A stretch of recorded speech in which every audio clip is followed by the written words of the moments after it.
Good evening. My name is Jake, and I'm a branch librarian here at Kentwood. Tonight, we've got a really exciting program for you, hosted by Jerry and Natalie, on the myths and realities of swordsmanship. We hope that you enjoy.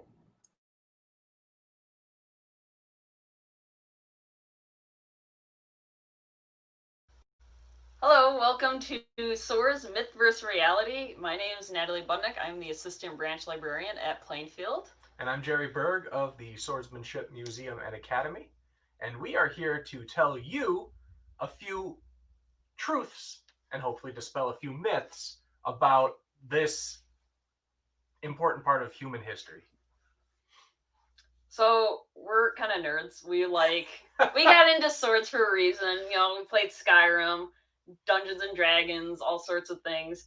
And there's just a lot of commonalities and misconceptions you see in all those things that once you start reading about the history and primary sources from swords, and yes, we have surviving manuals from as early as the 1300s on how to use swords, you kind of realize how silly some of the beliefs that we still have today are. I have seen in my time running the Swordsmanship Museum and Academy and doing historical presentations at various events, I have heard all sorts of myths about swords that are common today, that are spread across events and publications, even making its way into top tier movies, video games, TV shows.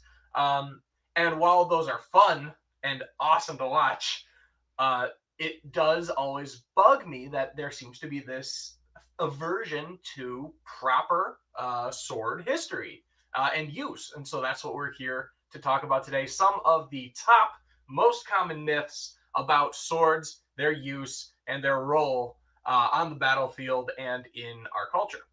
So if you're a writer or animator and you want to make your sources a little bit more realistic, you kind of want to stay away from some tropes. Tropes are fun, don't get me wrong. I like in D&D when you have Wolfgar throwing his giant war hammer at giants and slaying them, but if you want to be a little bit more realistic, then this presentation's kind of for you. Or if you just like swords in general, then yeah, this presentation's for you. So Natalie already touched on there are amazing representations of swords in written, I suppose you'd say media, books, novels, graphic novels. There are even incredibly popular video games. Natalie mentioned Skyrim. I want to bring up The Witcher. Their use is incorrect on many levels, but the one that I wanted to start off with was how common were swords actually on a battlefield, on the road, on a path, back in the Middle Ages, back in the Victorian ages, in human history. What role and what numbers did swords have? I want to draw your attention to some popular games like The Witcher, like Skyrim, where the majority of the weapons that you use are swords in that video game, as well as movies like Lord of the Rings, where the number one weapon wielded by soldiers both on the road and in battle were swords. So the truth behind this, while it might be epic to see lines of men with their swords behind them charging the enemy lines and having a great cut, the truth is swords were not the most common weapon on the battlefield. If you picture a modern military soldier, they have two firearms. This is modern day soldiers. They'll have two firearms. One would be their rifle, and the other, on their hip, would be a pistol as their sidearm. The sword in the medieval world was the sidearm. That's your backup weapon. That's what you use when your primary weapon fails. And what would be the most common weapon on the medieval battlefields? Why, none other than the humble spear. Or in later centuries, the pike. And this is, of course, before gunpowder became the most prevalent weapon or use on the battlefield. This would be talking about basically ending roughly the year 1700. Roughly is capitalized and bolded. But anytime prior to that, the spear would be your number one, or a variation of the spear, your number one weapon on the battlefield. And there's a number of reasons for that. there's obvious ones that you'll see. I mean, if you could, this weapon, this spear that we have here is actually a variety of spear known as a hewing spear, and it has essentially not just your standard poker on the tip here, but it also has edges, blades down the side. That is an incredibly less common variety of spear, and it's difficult to compare that to what I want to show you today. But out of the material that is used to make a spear, we have very, very cheap wood and much more expensive steel. Now, when you look at a sword, compare the amount of, even to this heavy in steel spear, you still have less steel or iron or bronze, name it, than this sword. And so the spear makes it easy to arm large numbers of soldiers, such as the troops you would need on the battlefield. And that is one reason why the spear is the most common on the battlefield. The other thing is there is a huge advantage that the spear has. Now, if Natalie and I are fighting, and I have my sword here, and this is, by the way, a long sword. Not only is it a long sword, but it is a long sword. Natalie, still being way off screen, has a huge advantage. So if I go in to try to stab Natalie with the longest I can use, even with my long arms, I go in, oh my goodness, she has not only circumvented underneath my reach, but even if she had just kept it, I would have stabbed it and impaled myself. The sword, tactically, is not as superior of a weapon as the spear. I have seen forums online. Someone had said, I think spears are a better weapon than sword. And you'll get people saying, well, all I have to do is block the sword. We do a type of fencing called historical European martial arts. And I have fought against spear. Anytime there's a spear versus sword, 90% of the time the spear wins, because you don't just block a sword. We do have sources on how to use spears. They are a martial weapon also. Don't think like spears don't take technique. We have sources on spears. Yes. You can't just block the sword, because this person, I can go from anywhere. There isn't only one spot to hit Jerry. Oh my gosh. It's not fun, but... We've also heard a shield will circumvent the use of a spear. A spear will be made irrelevant with a shield. That is also not true. Not only will a large type shield prevent you from moving fast, but a smaller shield, you could probably push that spear out of the way, maybe. But a good spearman will be able to use both of their hands to use leverage to move the tip of that spear much faster and farther than you would if you just had a one-handed sword. And pikes don't even... Oh, geez. And we're talking about the 1600s with the pike formations and the pike lines and just becoming a wall of spears on the battlefield where that is basically impenetrable, especially to someone with a sword. Also, it's a great sword. Oh. So sort of. So we will wrap up that myth with just the simplification of a sword is a sidearm for a reason. There are much more tactically advantageous weapons than a sword, specifically a spear. So keep that in mind if you are creating a work of art, a novel, a comic book, a video game, a movie, when you want everyone to have a sword. It's flashy, but it makes a lot of people kind of go, Want to move on to the next one here, and I'm going to grab this here visual aid right here behind me on the wall. This is a type of sword, and some of you might recognize this iconic design at home, that is called a Claymore. And those of you who are familiar with it, this is a sword that originates from Scotland, and it is what I want to use to discuss this. I've actually seen this out in the wild.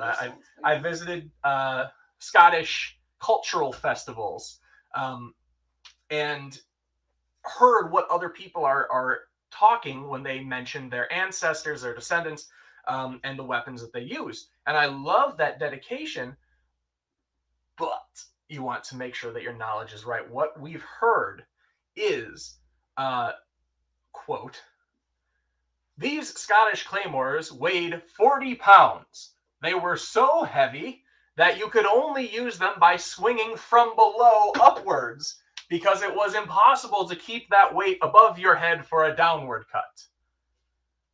I bit my tongue. But I wanted to clarify some of those myths. That would be this sword here, a full-size replica claymore, does not weigh 40 pounds. In fact, no swords weigh 40 pounds. We have, if they did weigh 40 pounds. Yeah, they'd be more parade swords, but we don't have any evidence, at least for battle. I haven't heard of any 40-pound swords. No, there's no 40-pound swords. The heaviest sword, at least in European history, that was used for battle was one owned by a gentleman who was nearly 7 feet tall and became a pirate/warlord in the Renaissance Netherlands, Peter de Groot. And there's actually a nice picture of it out there if you want to Google search that. But it's huge. It's a large sword, and it weighed 16 pounds. This incredibly large, specially custom-made sword is 16. But the rule of thumb is 1 foot of steel leads to 1 foot or 1 pound of weight, roughly. We've got this sword here, which is about 4.5 pounds, and it's about 4.5 feet tall. Natalie, behind her, has a larger variant, and this is probably the largest type sword that you will actually see commonly used on the battlefield.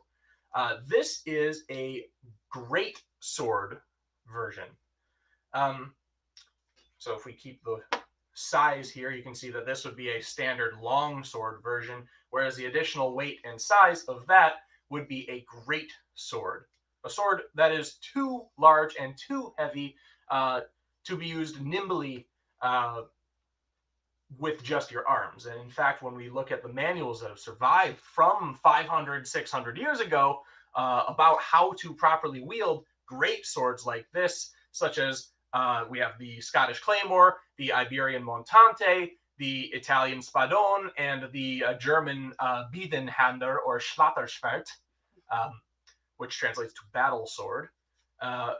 We realize it's an entire body mechanic in there, and leads to another quick myth that I wanted to bring up: spinning.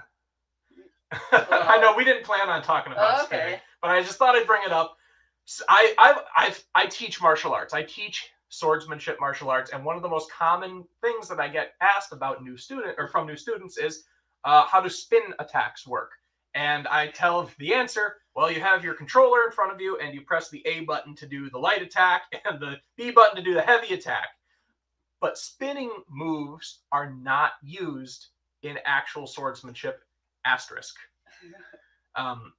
There are many reasons for it. It opens you up to a counterattack. Not European, we should say. There may be some Eastern where they do it. At least possibly for show. Yeah, I have not studied Eastern martial arts, Japanese, Chinese. I know that they have a lot more, I suppose you'd say, ceremonial swordsmanship over there too. In terms of battlefield effectiveness, a spinny move. For the most part, for like European, there aren't really sources on spinny moves, except, of course, ironically, the greatsword. The greatsword. Because you have to spin. You need the strongest muscle in your body to be able to maintain the momentum of this sword, which would be your core muscles. So you'd have it up around your... I don't have enough room in here to do it properly. Unfortunately, we don't have enough room. But you would essentially use your core muscles to keep it around your head. And eventually, you would have to twist your entire body around to get distance.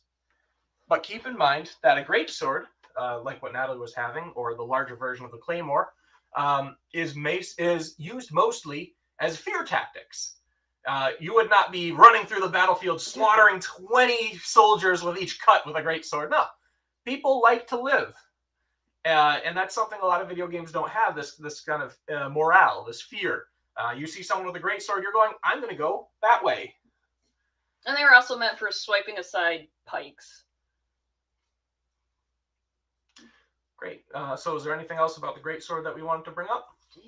Again, it sounds weird, but we do have written period sources on, yes, spinning it. I think there's even a jump. Oh, there's a jump. With a jump. Yes, there's multiple sources. They're very difficult to read, but they're online if you really want to find them. But Yeah, so great swords, yeah, they did exist. There's taller ones than this, I believe. Oh yeah, they can get up to 6 feet Oh, yeah. tall. And again, they really are not they were not 40 pounds. Nope. But To wrap this up, the sword was not a crushing weapon like a hammer, like an axe. It is a cutting weapon, a slicing weapon, where you do not want excessive weight to be able to use it. And at the end of this presentation, when we're all finished, we'll probably go over some of those techniques that require light weight in order to utilize them properly. now, how did they get that light, Jerry? Oh boy. I always love giving this particular talk. I have heard this a million times over. So let me put this big guy away and grab someone a little bit smaller. Oh. All right. So what I have here is an example of a 1.5-hand sword. It is light enough to be used in one hand, but also long enough and with a long enough grip where I could use it with 2 hands if I want. But that's not what I'm talking about right now. What I am talking about is a very common feature on many swords that you'll see, and actually something that I've heard frequently at Renaissance fairs, reenactments, etc. So take a look right here on the blade here. You can see that this is not just a flat piece of metal, but it actually has this groove right here. Very fascinating, very neat, but also a bit of a curiosity. You know, what is this? Why does a sword have this groove here? And I'm going to answer that question with 2 answers. The first one that I'm going to say is epic. It's awesome. It's so cool. And it's the one that I hear more common than any other explanation for it. And then I'm going to tell you a much more boring and mundane but logical answer. And I'll let you guess. Actually, I'll tell you, but which one is the correct one? So let's get this started. I'm going to start off with the first epic, intense explanation of what this groove is right here. Ready for it? This groove here is called the blood groove. And it's called the blood groove because when you have a sword and you stab someone, we're all just sacks of water. And when you stab and break their skin, it creates a vacuum. And that vacuum prevents you from pulling your sword out. It becomes impossible. So the only way to get your sword out is to kick the body off or make sure your sword has a blood groove. Because the blood groove allows the blood to break free from that vacuum.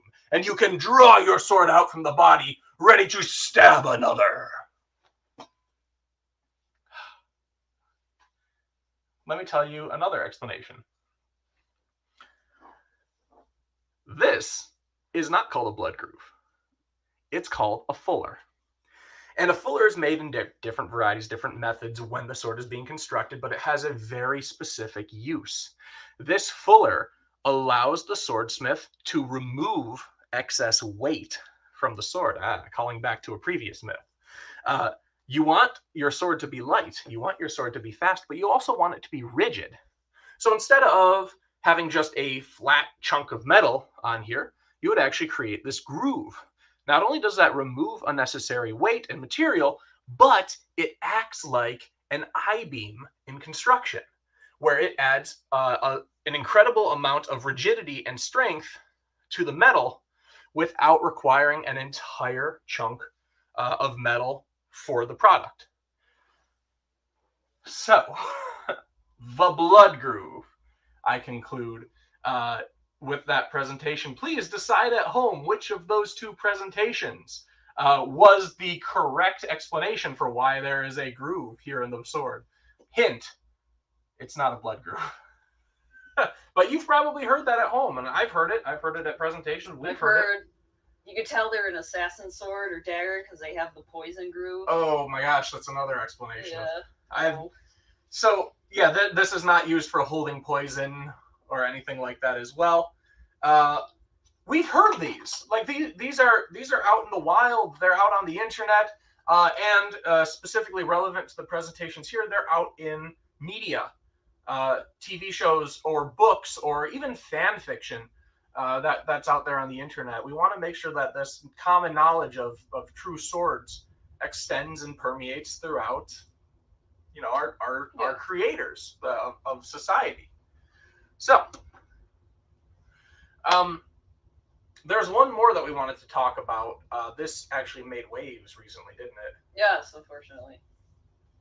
There's still a very prevalent myth that women can't use swords. You mentioned The Witcher earlier, the video game. There was a critic from I think I know the publication, but I'm not going to say it just in case I'm wrong.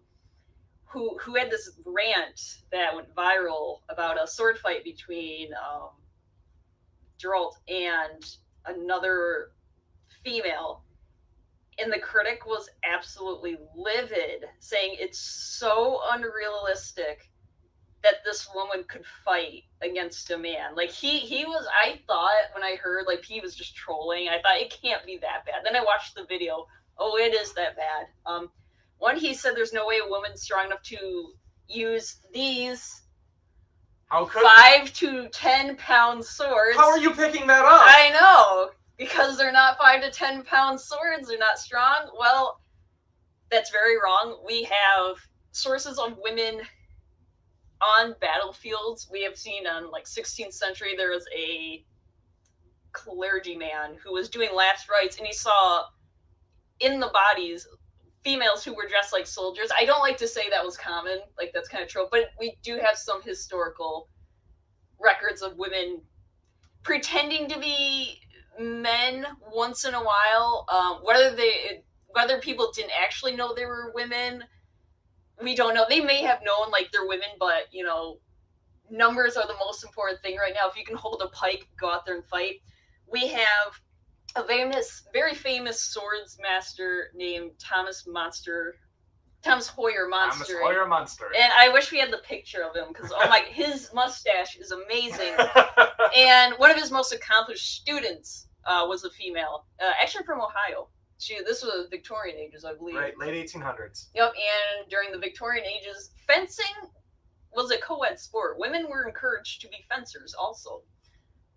There's the yes. We're talking about fencing, the sport version of swordsmanship that became incredibly popular in times of peace and war. There's the very famous, I should say, probably was more famous, the Paladin of Charlemagne, who is fictional. Like, you know, the Paladins of Charlemagne, they were fictional, kind of like the Knights of the Round.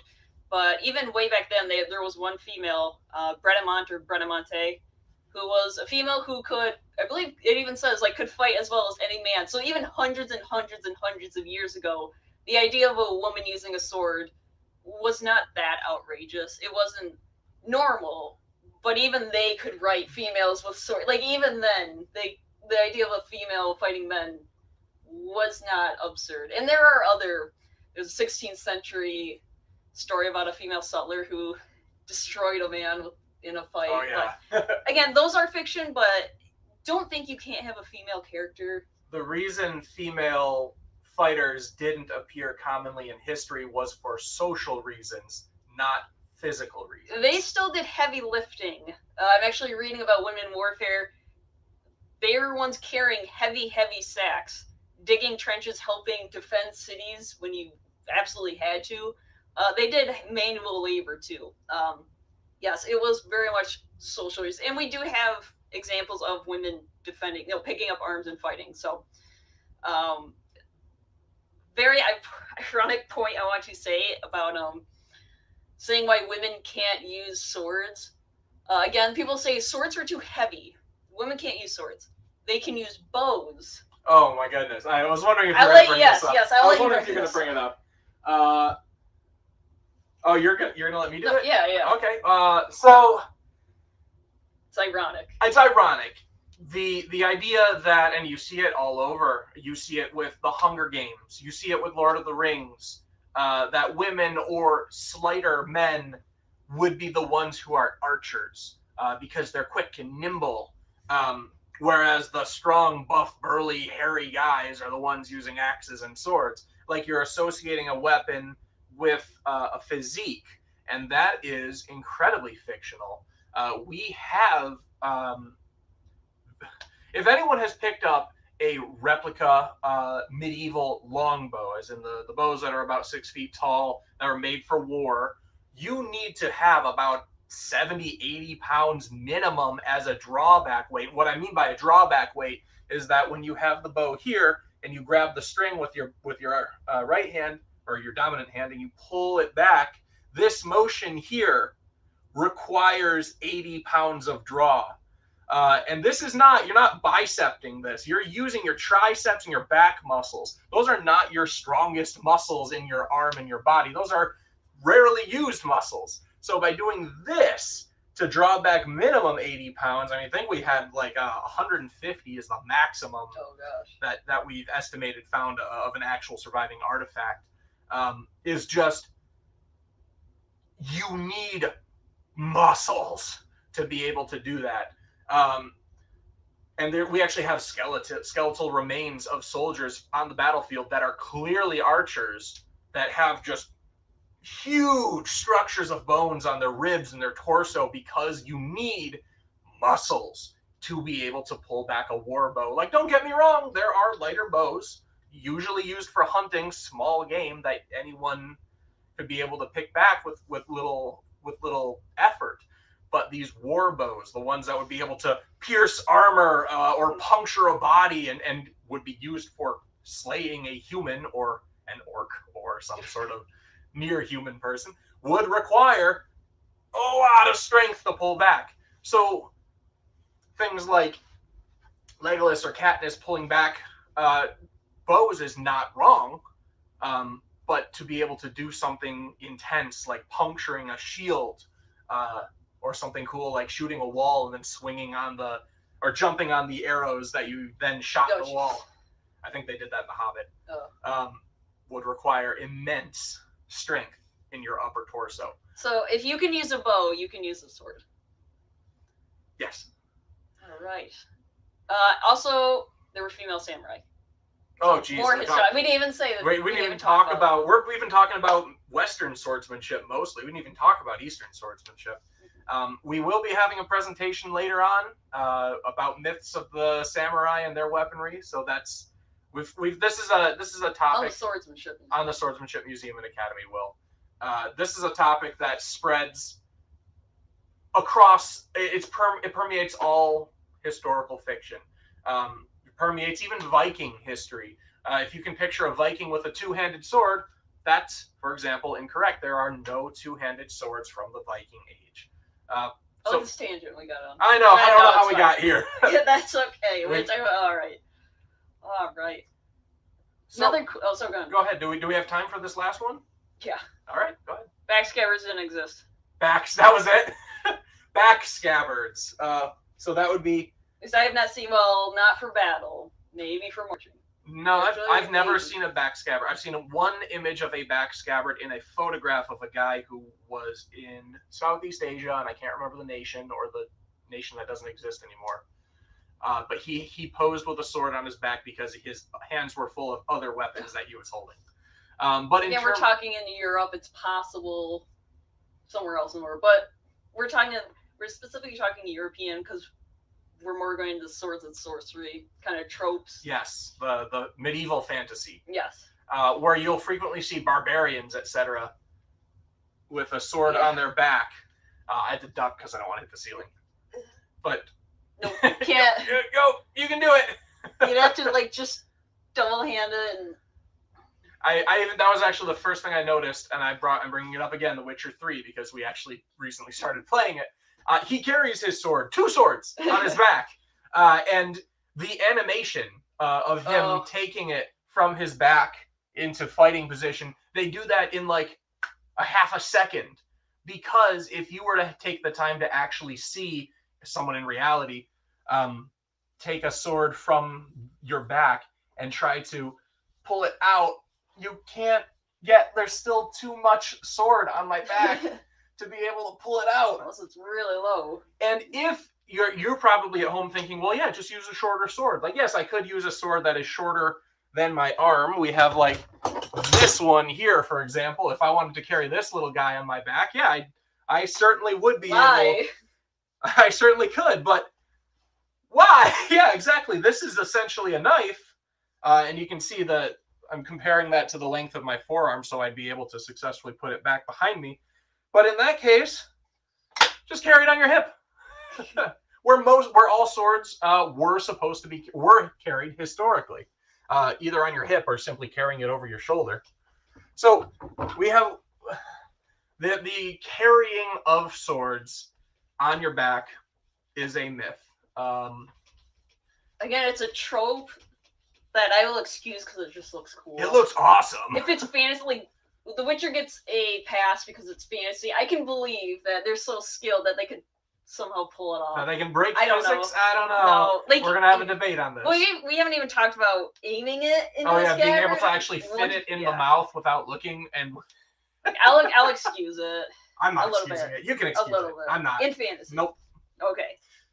So those are the top 5 common myths that we talked about, that we determined. We actually we didn't even talk about different myths on the varieties of swords, what a scimitar is, where swords were, how quickly were swords replaced after guns became a thing. You know, this is we've talked for hours before this presentation about what constitutes the top myths, but it goes on. So feel free at home, if you have a myth or a question, something you're questioning, please comment. Leave in the comments. We'll probably watch this during while it's live streaming. Yeah, we'll watch it live as the museum presents this, so comment on it, and also we'll be following it for weeks afterwards, at least until the library takes it down, replaces it with other great presentations, and we'll be answering your questions about this. So make this an interactive video. At this point, we wanted to talk a little bit about techniques. Go ahead, tell us what we're doing with this one. Okay, And well, where's my sword? Here. No. So you're probably wondering, how were swords used? They don't have spinning moves. They sort of have power attacks, but we've spoken about what they aren't. Let's talk about what they are. So we both studied German style mostly, a little bit of Italian, have not touched English. English doesn't have many it has, I think, one surviving source. We're talking about from the Renaissance, and we're talking specifically about long swords. We have covered, for example, sabers in English and American traditions. We have talked about a type of weapon called a dussack. We've studied interpretations of Viking martial arts. Sickle and scythe. Oh yeah, we've studied weird, unusual ones, like using a sickle on the battlefield. But specifically, the most common, and I think in our opinion, the most martial, the most artsy of what we studied is the long sword, and it covers a lot of topics. So we mentioned the sources throughout this presentation, and I want to clarify, the sources we're referring to are actual surviving books, manuals, treatises, printed works from history, from as far back as the 1300s, very common through the 14, 15, 1600s. As weaponry changed and developed in the 17 and 1800s, they persisted even more commonly, even up through books like these here from like the Korean War or the Vietnam War. We also have books such as these here. This one comes from the American Civil War. And these are all books that explain how to properly conduct swordsmanship. And these are the books that we read. We study, we interpret, we translate, and we bring it to a modern, safe setting to be able to teach this at one point lost and now revived art to the public. And so this is what swordsmanship was from a time when swordsmanship was a legitimate, viable skill, when people required proper swordsmanship to survive. And we practice that and we bring it to the table. So one of the most basic ones, do you want to talk about this or should I go about it? Let's talk about the movie trope. Okay, go ahead with the movie trope. Okay. Again, tropes aren't necessarily bad, but a lot of times they're a little incorrect. I like stage combat. It is flashy. If you ever seen like the Rogue Blades at any of the Renaissance, they do cool stuff. They're one of the reasons I got into swords. And then I was a little disappointed, like, wait you don't do the spinny stuff, but it's cool. Well, you probably have seen fight scenes that look like this.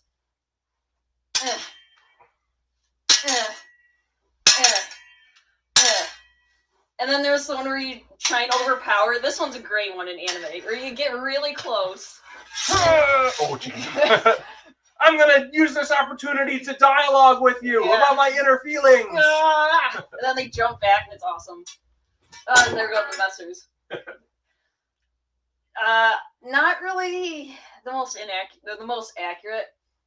Instead of, if you were trying to do a fight scene, and somebody, this is actually a real guard. This is called the Wrath Guard or Zorn Hut in German. And we only have so much space, so we're supposed to do it with the step. I'm gonna do it right. This is common to attack and block. Now, instead of trying to overpower Jerry or take my sword off and try and like just hit him repeatedly, I don't have to do that. If our swords are in what is called the bind, you might think, how am I going to reach Jerry without taking my hands off? Or without taking my sword away from his? All I have to do, turn my hands. He can't hit me. He's going to hit my cross guards. And then I just stab him. Oh, that's all right. So, that's what we see a lot. We watch this in 80s movies. We watch this in video games. There's one other thing I wanted to point out with what we just saw here, where Natalie performed the Wrath Guard against me. I blocked it by making an attack. When she's making that cut at me, I'm not going, ugh. No. I'm not hiding back and blocking. I'm attacking her attack to prevent it from hitting me. And that's very common too. So what the point of what we're trying to say here is when an attack happens and it's blocked, that's not the end of the attack. It keeps going with techniques like a wind. You could also change through. You could step off center. There's many different things that you can do. An attack doesn't stop when the first cut is blocked. Yes. This is a good reason to talk about why there are two sharp edges.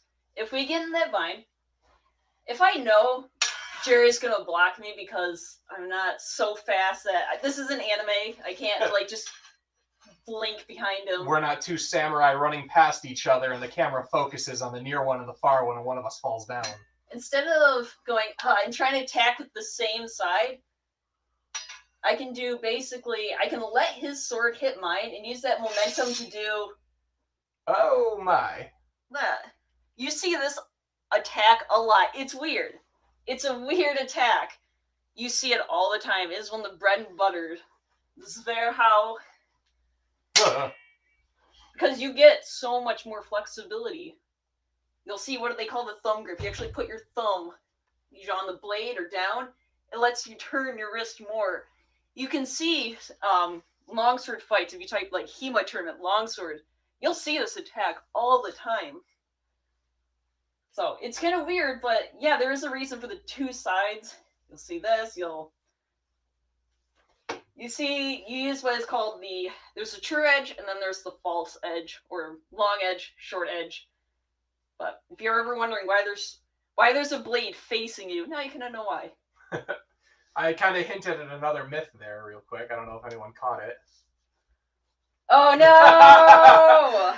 We debated heavily about adding this one to the list. You see it all the time. You can see it in Star Wars, the Clone Wars, Ahsoka Tano fighting with her lightsaber like this. Or there's a Dungeons and Dragons video game we play where the assassin holds any length of sword, from dagger all the way to longsword, like this. Fire Emblem. Oh, geez. Yeah. Roy does it. He does this. Why? In Super Smash Brothers, yeah. You will break your wrist. Try to block a weapon. You will break that wrist. Mm-hmm.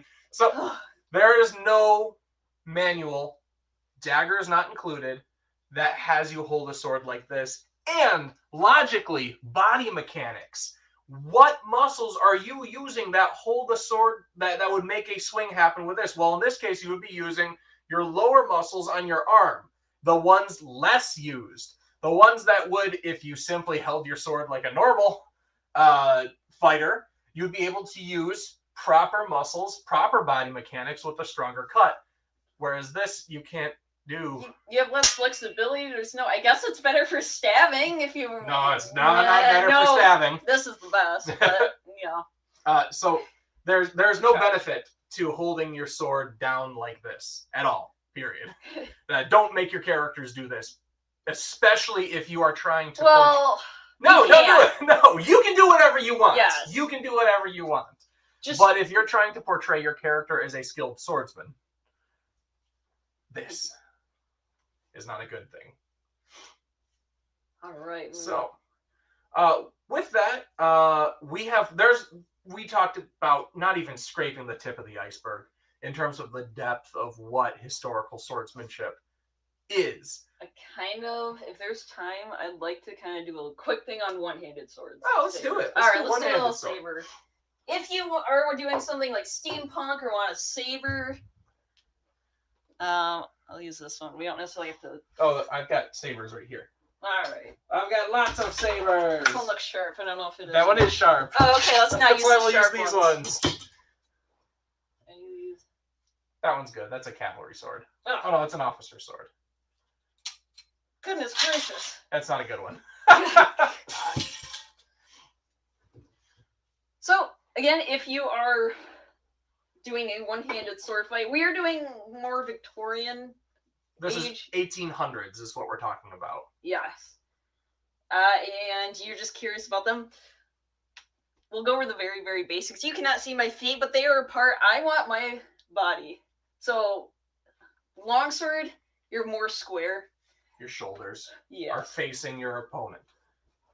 Whereas Victorian, and you can see with Natalie's posture, her shoulders are not squared if I'm her opponent over here. She has just one shoulder facing me. And that's good, because that makes her a smaller target for my own attacks, as well as much easier for her to move her sword to block oncoming attacks from my blade.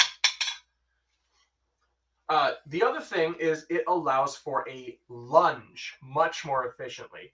Now you can, yeah, exactly that. She can step out with her front foot and extend her rear foot and extend her arm, creating this line of strength from her arm to her foot on the ground, creating a very strong thrust or stab, simply put.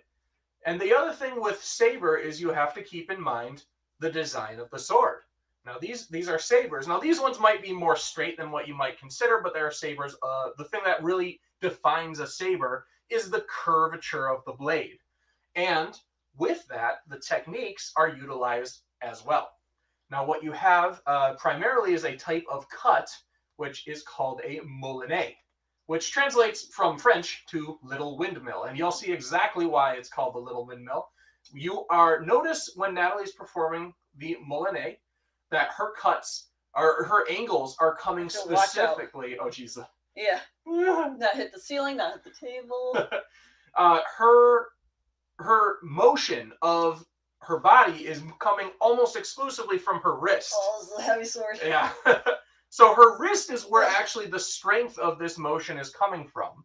And you can see that it's simply keeping the sword going, and it's all coming from the wrist. This is a heavy replica. This is a heavy one too.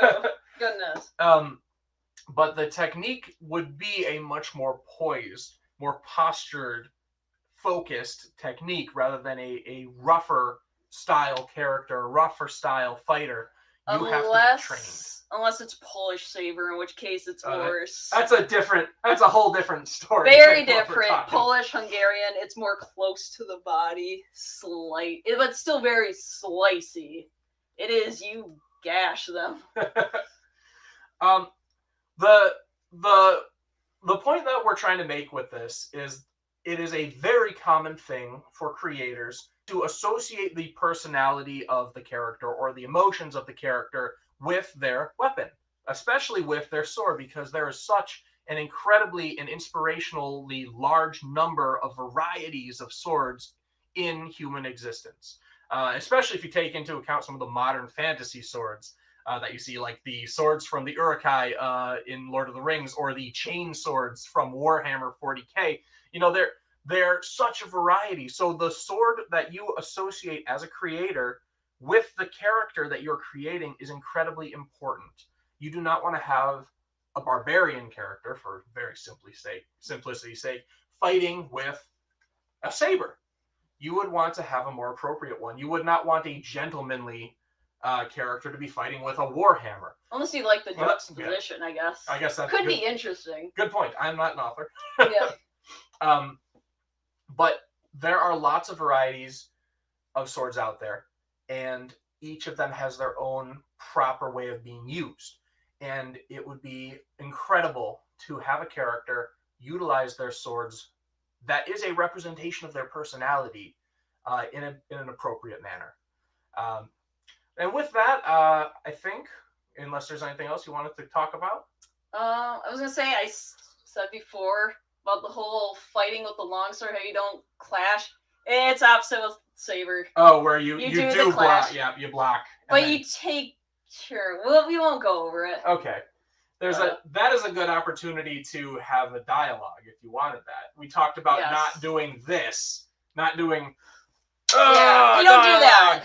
But with saber, there's a kind of a back and forth, almost a parry riposte system, roughly, where if we're doing a cut over here, there's a necessary block, and Natalie will now follow that up with a necessary cut that can only be done from that posture. I now have to go to this particular block, and I am only limited to doing a few cuts. So what happens is you get this back and forth here of cuts and blocks that will work only from there. And that is a good opportunity, click, click, click, click, click, click, click, click, to have a dialogue if your characters need to do so. So I thought that was that was something I noticed about the parry riposte section of saber swordsmanship. It also works fairly well with small sword, which is a smaller, fancier sword. So with that, we have plenty of examples of swords all around us here, and I don't think we possibly could have the time to talk about all of them as much as we would want to. We also aren't even with beyond swords. We mentioned spears only slightly, daggers, knives, bayonets, fencing swords versus military swords. This presentation's never going to end. The sword triangle doesn't exist, or the weapons triangle. Oh, geez. Sword doesn't beat axe, axe doesn't beat spear, spear does beat sword, and axe, no. There's also no such thing as light attack, heavy attack combo. Yeah. So much. I cannot begin to explain the number of potential myths that we wanted to talk about in this presentation today. We decided to limit it to 5. We probably snuck in another extra 5. But they go beyond that. And we are here to help answer your questions. So please seek out the truth, especially with these weapons that are representations of human history, the human struggle, human triumph, human failure, and are incredibly useful storytelling tools, especially if you put the accuracy of their use into play as well. With that, I've been Jerry Berg of the Swordsmanship Museum and Academy. I'm Natalie Budnick at the Plainfield branch. And thank you very much for coming to our presentation. Take care.